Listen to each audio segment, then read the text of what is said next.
ఏది దేవుడు అనబడునో, ఏది పూజింపబడునో దానంతటిని ఎదురించుచు, దానంతటికి పైగా వాడు తన్ను తానే దేవుడునని కనపరుచుకొనుచు దేవాలయములో హెచ్చించుకొనుచు దేవాలయములో కూర్చున్నాడు. ఇప్పుడు దేవాలయం ఏది చెప్పండి?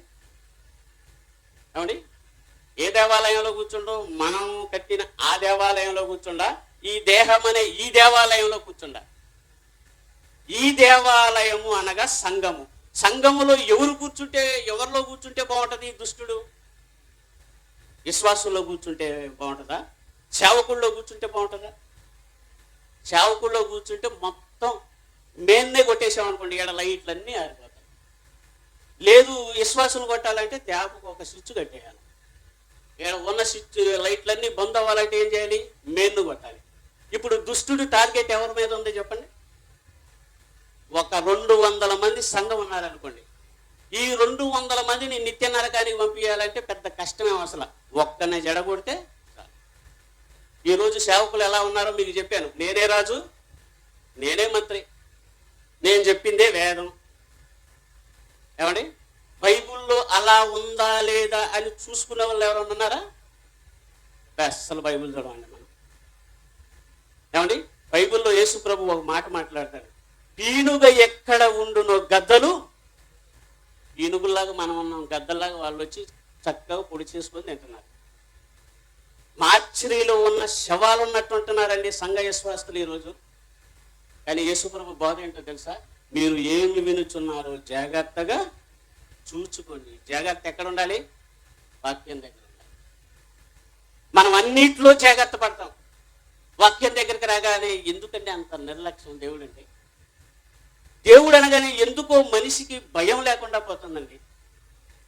ఆకాశాన్ని భూమిని కలిగించిన సర్వశక్తుడైన ఆ దేవుడిని ఈ మనిషి భయపడలేకపోతున్నాడండి. ఇందాక మీరు విన్నారు కదా, మొదటి వర్తమానంలో దయ్యములు కూడా, ఒరే పిచ్చోడ, దేవుడు నువ్వని ఒకడే నమ్ముతున్నావు, దెయ్యాలు ఏం చేస్తున్నావు? ఆయనకు వణుకుతున్నాయిరా. నువ్వు కుమారుణ్ణి అని చెప్పుకుంటున్నావు, నీకే భయము? విధేయత లేదండి ఈరోజు దేవుడు అంటే. సాక్షాత్తు దేవునికి ప్రియకుమారుడైన యేసుక్రీస్తు భూమి మీదకి రాగానే ఆయన గురించి రాయబడిన మాట ఏం తెలుసా? ఆ దేవుడంటే భయభక్తులు కలిగి బ్రతికాడండి.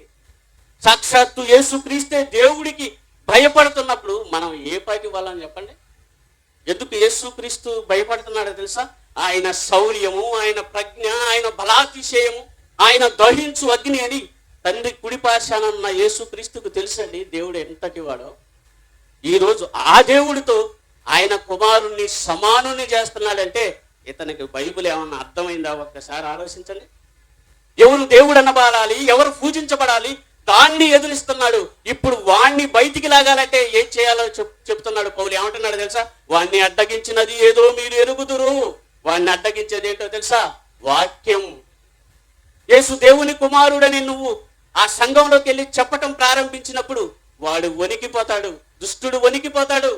ఆయన ఆరాధనకు యోగ్యుడు, పూజార్హుడు, ఆయన మహాదేవుడు, సర్వశక్తిమంతుడని నువ్వు ఎప్పుడైతే దేవుడి గురించి చెబుతావో, యేసునే దేవుడని చెప్పుకునే వీళ్ళందరూ ఏమైపోతారో తెలుసా? ఈరోజు సమాజంలో ఏమి ఎరుగని వాడైపోతాడు.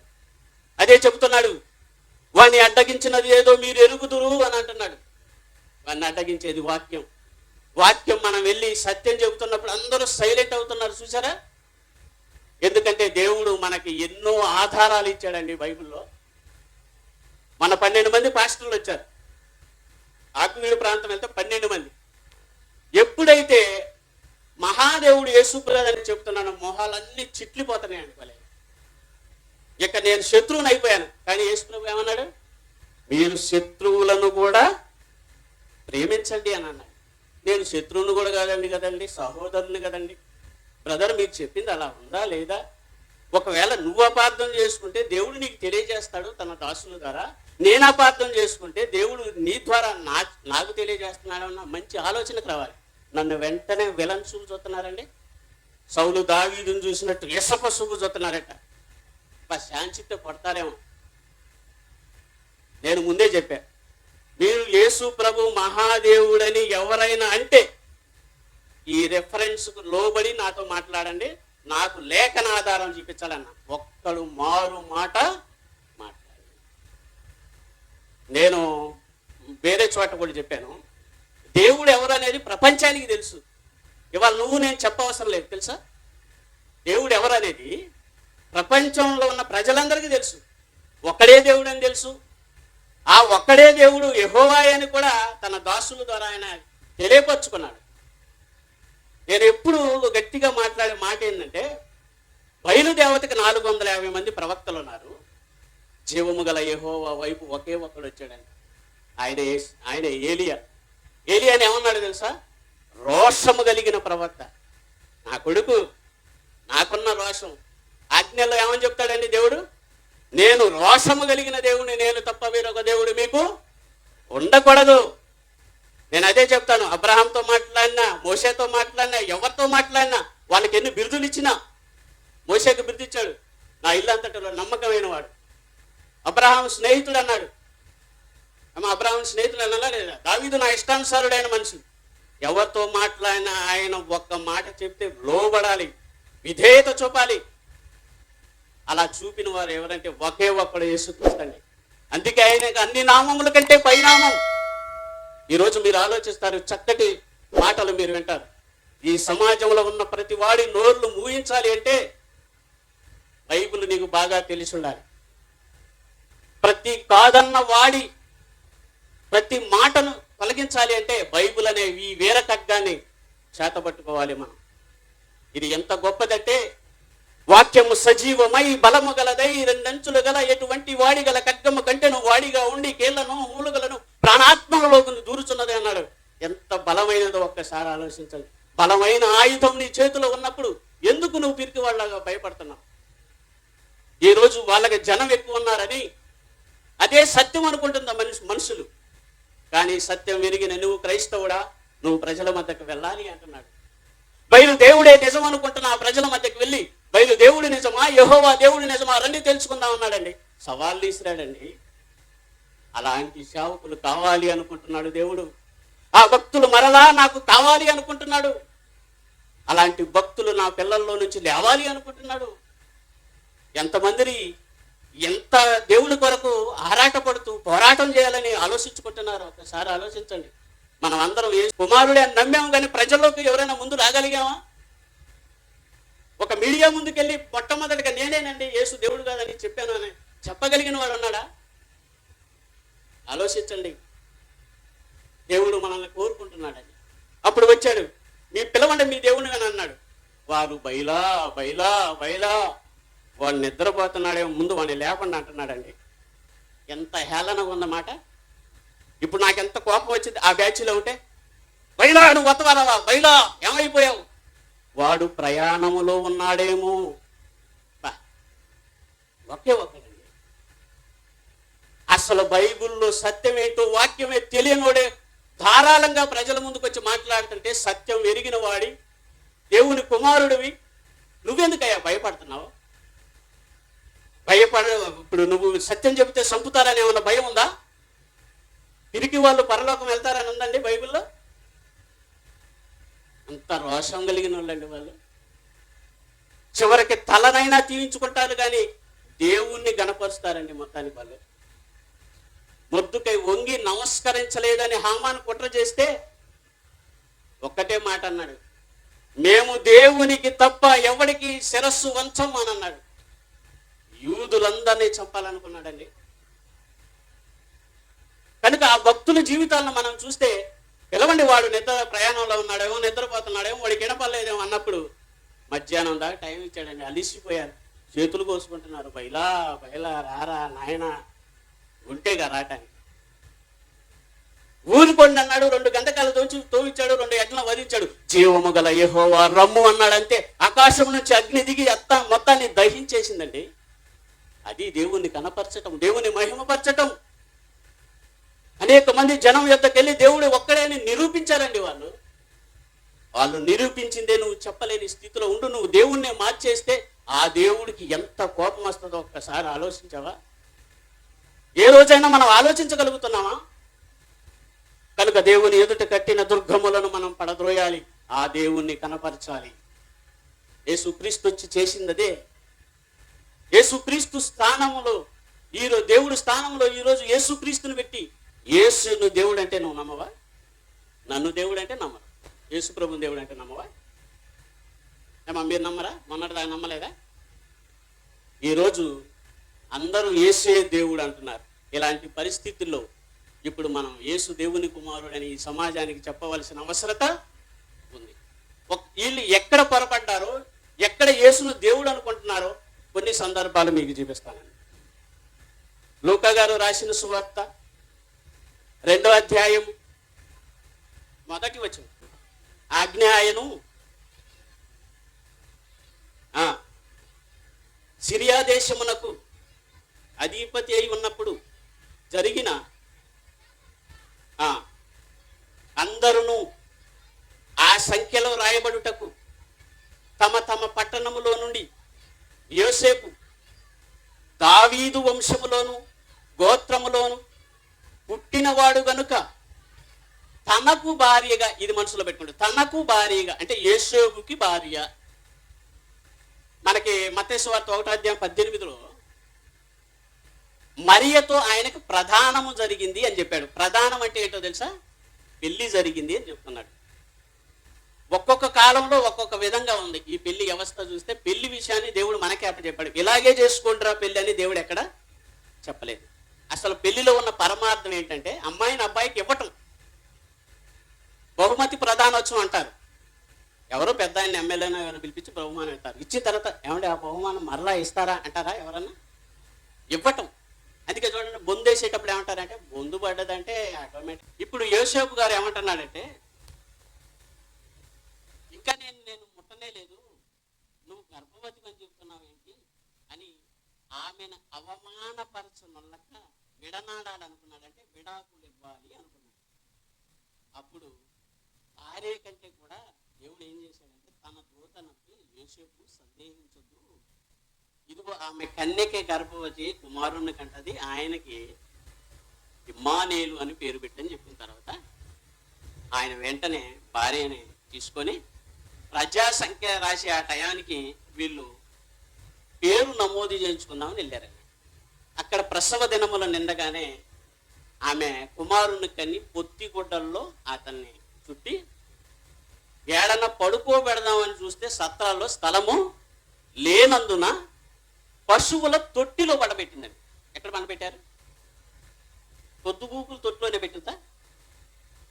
చెయ్యి నొప్పి కొట్టింది, ఎంతసేపు ఎత్తుకుంటుంది, కాసేపు తొట్టిలో శుభ్రంగా ఆ పశువులు తొట్టి ఉంటే కడుక్కొని శుభ్రంగా పిల్లగాడు చిన్న పిల్లగాని పెట్టేటప్పుడు శుభ్రత పరిశుభ్రత ఉండాలి. మొన్న ఒకడు మా అబ్బాయి చిన్నోడు, వాడంటే నాకు పిచ్చి ఇష్టం. వాడు పుట్టినప్పుడే నేను బాప్తీసం తీసుకున్నా కాబట్టి వాడి మీద అమితమైన ప్రేమ.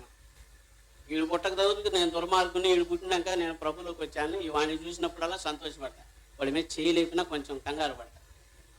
అయితే వాడిని ఒక నోటి నిండా గుట్కా వేసుకున్నాడు వచ్చి పిల్లగాడిని ముద్దు పెట్టుకొని పోయిండండి, నోట్లో నోరు పెట్టుకొని పోయిండండి.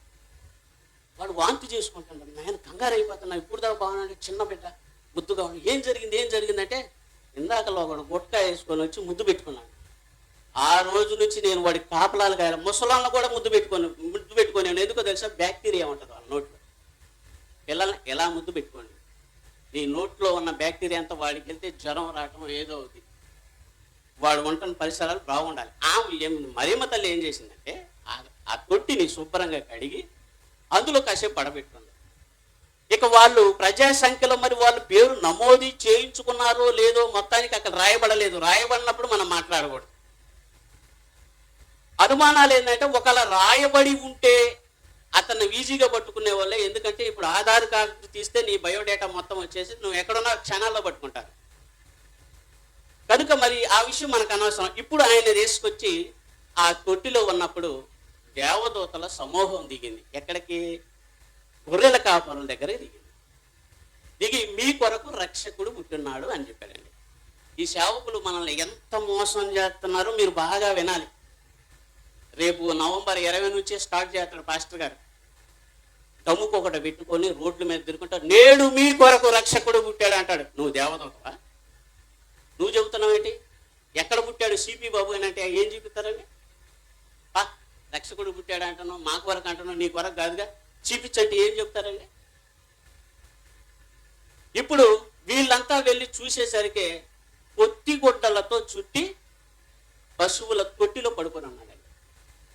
వాళ్ళు చూసి అత్యానంద భరితులై, దేవదూతలు కూడా అప్పుడే యేసుప్రభుని చూశారు. పరలోకంలో యేసుప్రభుని చూడాల, ఎందుకంటే ఆయన సశరీరుడుగా ప్రత్యక్షమాయను, ఆయన దేవదూతలు ఆయనను చూసిరని ఉంటది తిమోతి పత్రికలు.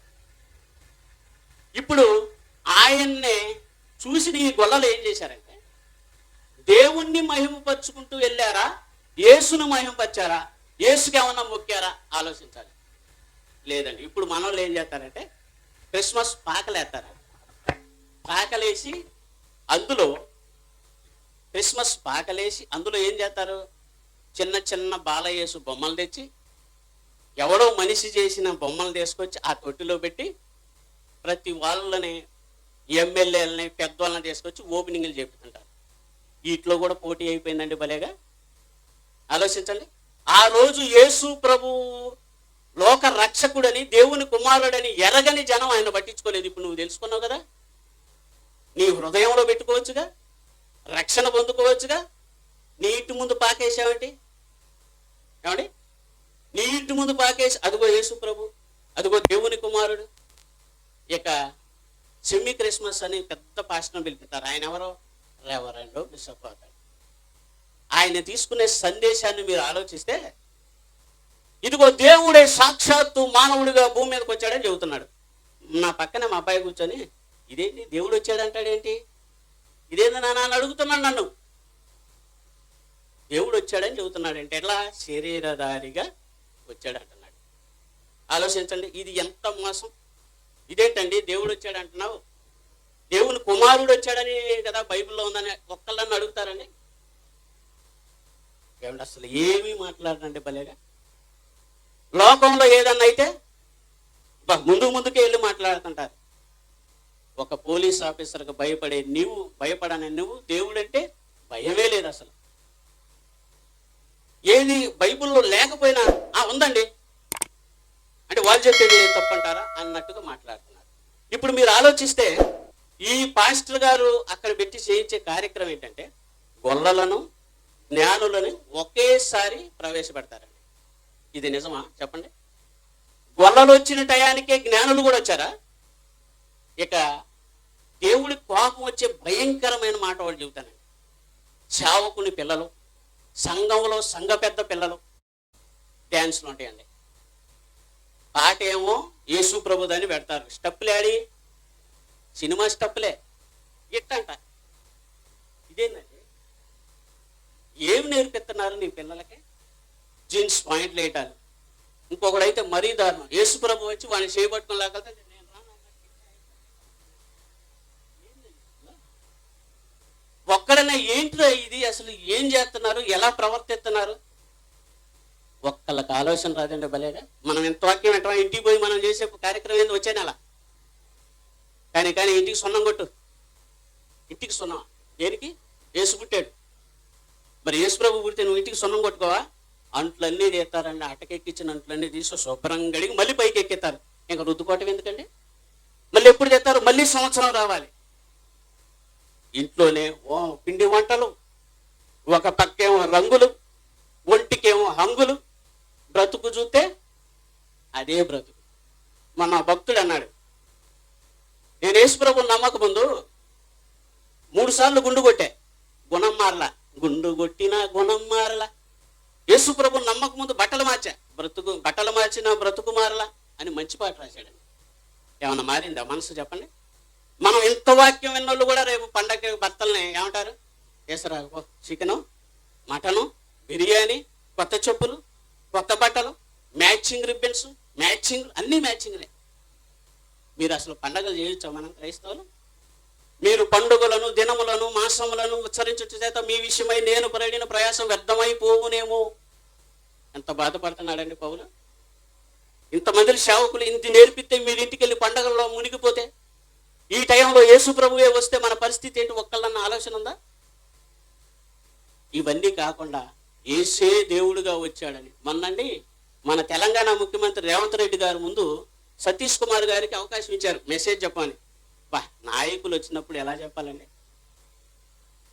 మనల్ని ఎలా పరిచారు? భూలోకమును తలకిందులు చేయువారు ఇక్కడికి కూడా వచ్చారనే గొప్ప బిరుదు ఉంది క్రైస్తవులకి. ఇతను వచ్చి అంటాడు, దేవుడు మానవ శరీరం ధరించుకొని సాక్షాత్తు దేవుడే భూమి మీదకి వచ్చాడు అంటున్నాడు. ఇప్పుడు సొలొమోను మాట ఏం చేద్దాం? దేవుడు నిశ్చయముగా ఈ లోకమందు నివాసము చెయ్యడు, మహాకాశములు సైతం ఆయన పట్టజాలవు అని ఆయన చెప్పిన మాట ఈ బోధకుడికి ఏమన్నా అర్థమైందా? యేసు చెప్పిన మాట. దేవుడు ఎవరు అనుకుంటున్నారు? ప్రతి మనిషిని దేవుడు అంటున్నారు మీరు. దేవుడు ఆత్మ. ఒక మంచి మాట చెప్పాడండి యేసుప్రభు. దేవుణ్ణి బయలుపరిచిన వాడండి యేసుప్రభు. ఆయన దేవుని చేస్తే ఎంత కోప్పడతాడో ఒక్కసారి ఆలోచించండి. ఇప్పుడు 2వ అధ్యాయం చూసుకొని త్వరగా ముగించుకుందాం.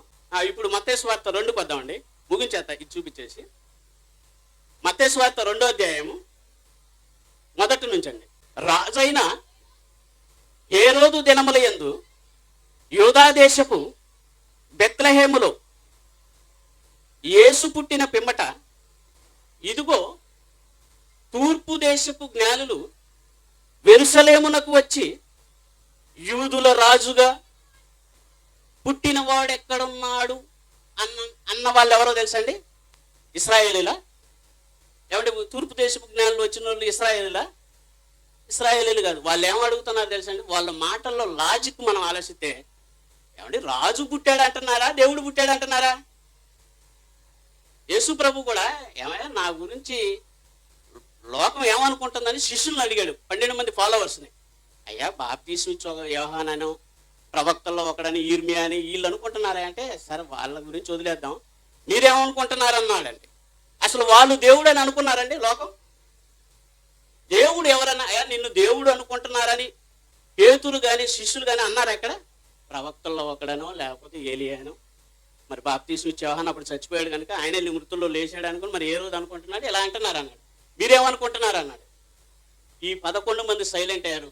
12వ వాడు పేతురు గారు అంటున్నాడు, నీవు సజీవుడైన దేవుని అంటే పక్కనే ఉండి 3.5 సంవత్సరాలు తిరిగి యేసు ప్రభు ఒక్క మాట అంటేనే, చిన్న పొరపాటు మాట్లాడితేనే మన సహోదరులే బ్రదర్ అలా లేదు ఎలా ఉంది మరోసారి చూసుకోండి అన్నప్పుడు యేసు ప్రభు చెప్పడా? ఆయన దేవుడో దేవుని కుమారుడో వీళ్ళకి చెప్పడండి 3.5 సంవత్సరాలు? పైగా పగలు ఏ ఉపమానం చెప్పినా రాత్రి వీళ్ళే సపరేట్గా అడిగి మరీ తెలుసుకుంటున్నారు. ఆ ఇత్తువాడు ఉపమానం ప్రభా ఏంటో మాకు చెప్పవా, ఇది కూడా మీకు అర్థం కాలేదా, అయితే వినండి అని అంటాడు. అంత జ్ఞానం నేర్చుకొని ఈ కన్నులు ఎవరిని చూసినావు, ఈ చేతులు ఎవరిని తాగాను, ఆయన గురించి మేము సాక్ష్యం ఇస్తున్నాం. ఆయన ఎవరనుకుంటున్నావు? సాక్షాత్తు దేవుని కుమారుడు, తన సొంత కుమారుడు, ప్రియ కుమారుడు అని చెప్పిన వాళ్ళ సాక్ష్యాన్ని ఈ కాలంలో పుట్టినోడు వచ్చి, బైబిల్ కూడా సరిగ్గా తెలియనోడు వచ్చి దేవుడు అంటే ఇది ఎంత వాటికి రైట్ అని ఆలోచిస్తారండి. అక్కడ ఉన్న వాళ్ళందరూ క్రైస్తవులు కాబట్టి రైట్ అంటున్నారు. అన్ని జనుల దగ్గరికి వెళ్ళి కోర్టులో నిలబడి చెప్పండి, 2 మాటలకే జడ్జి గారు కొట్టి పడేస్తాడు. ఏంటా అని దేవుడు అంటున్నావు, దేవుని కుమారుడు అంటున్నావు, అసలు నీకే క్లారిటీ లేదు, పక్కపో అంటాడని. అక్కడ ఉన్న వాళ్ళు క్రైస్తవులు కనుక మనోడు ఏది చెప్పినా రైటా?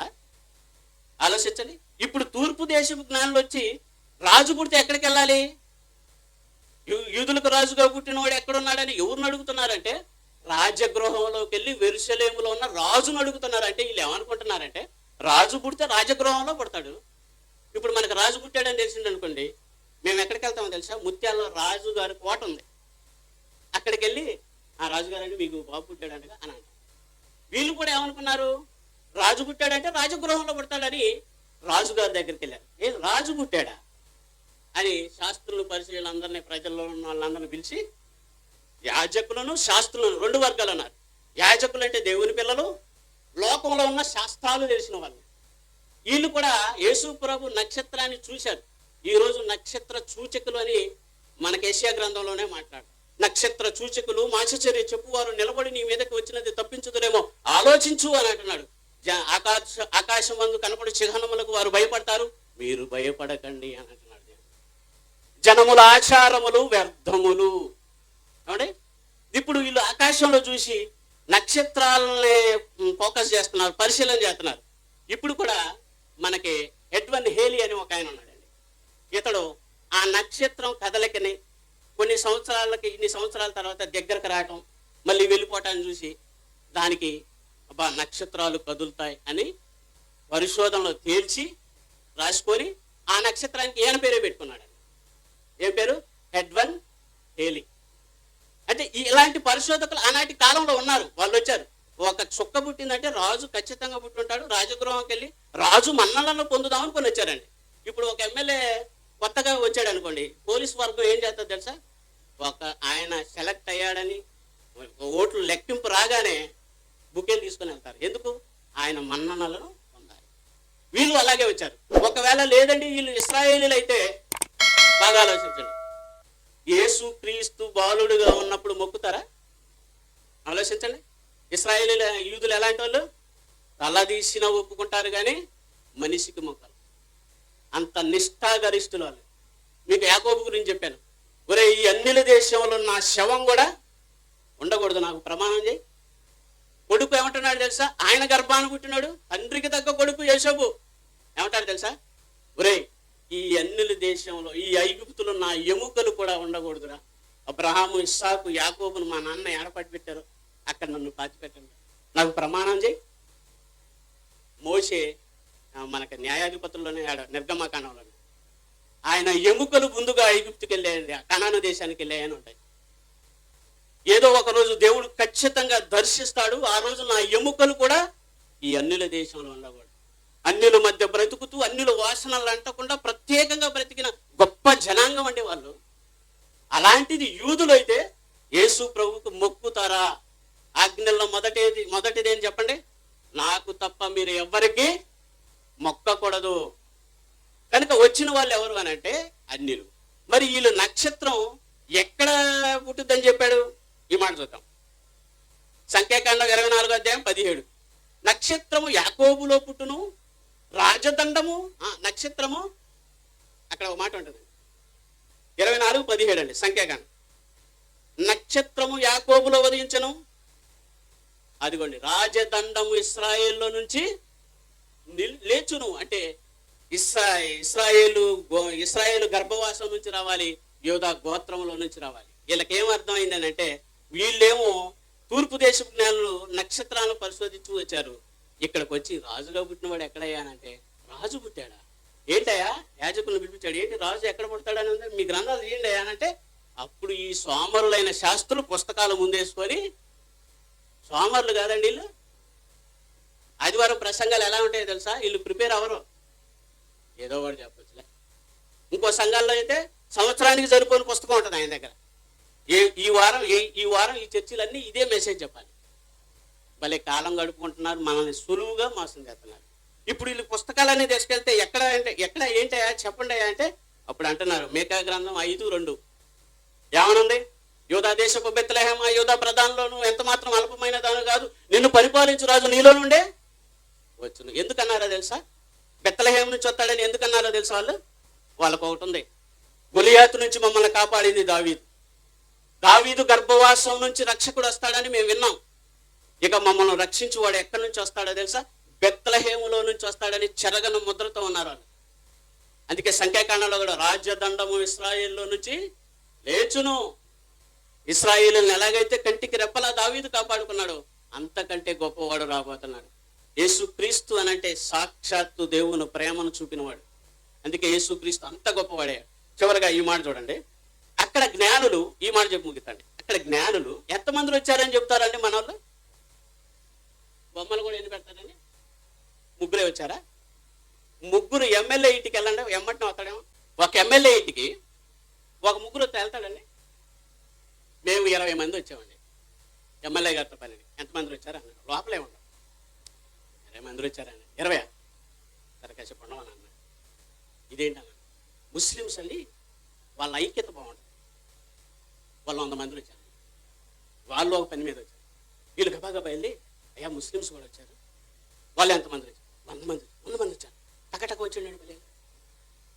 ఒక ఎమ్మెల్యే 100 మంది వచ్చి నిలబడుతున్నప్పుడు రాజు వచ్చి 3 జ్ఞానులు వచ్చి యూదుల రాజుగా పుట్టినవాడు ఎక్కడ అని అడిగితే సమాధానం చెప్తాడండి రాజు వచ్చి. మరి ఎంతమంది వచ్చారు? ఇప్పటి వరకు మనకు ఎవరు చెప్పలేదండి. చూడండి ఎంతమంది వచ్చారు.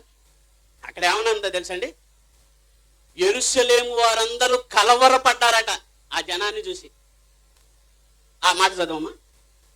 హేరోదు రాజు ఈ సంగతి వినినప్పుడు అతడును అతడితో కూడా యెరూషలేము వారందరూ కొందరు అందరూ కలవరపడంత జనం వచ్చారండి. కలవరపడిరి అని అంటే ఇతనేమంటాడండి మన పాస్టర్ గారు, యెరూషలేములో సందడి. సందడా కలవరమా చెప్పండి? సందడి ఉందా? యెరూషలేములో యేసు పుట్టినప్పుడు జ్ఞానులు వచ్చినప్పుడు సందడి ఉందా? కలవరపడుతున్నారా? ఎంతమంది వచ్చారు ఇప్పుడు చూస్తాం, ఆశ్చర్యపోతాం. చూడండి, యెషయా గ్రంథము 60వ అధ్యాయము 6వ వచనం. యెషయా గ్రంథము 60వ అధ్యాయం 6వ వచనం.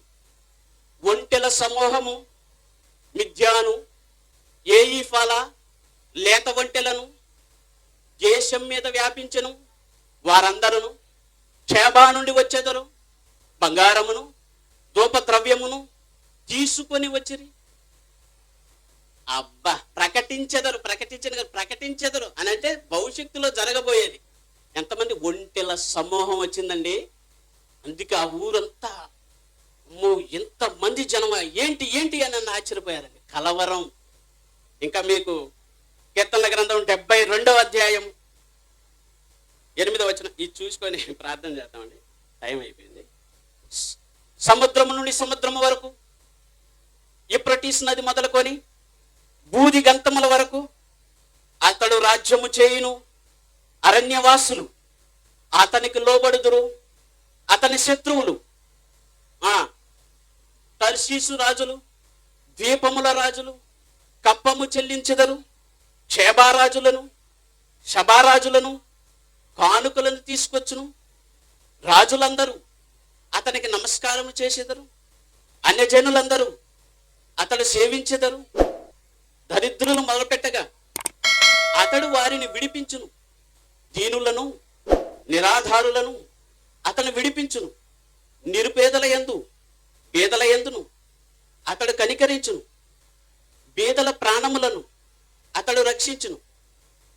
కపట బలత్కారుల నుండి అతడు వారి ప్రాణము విమోచించును.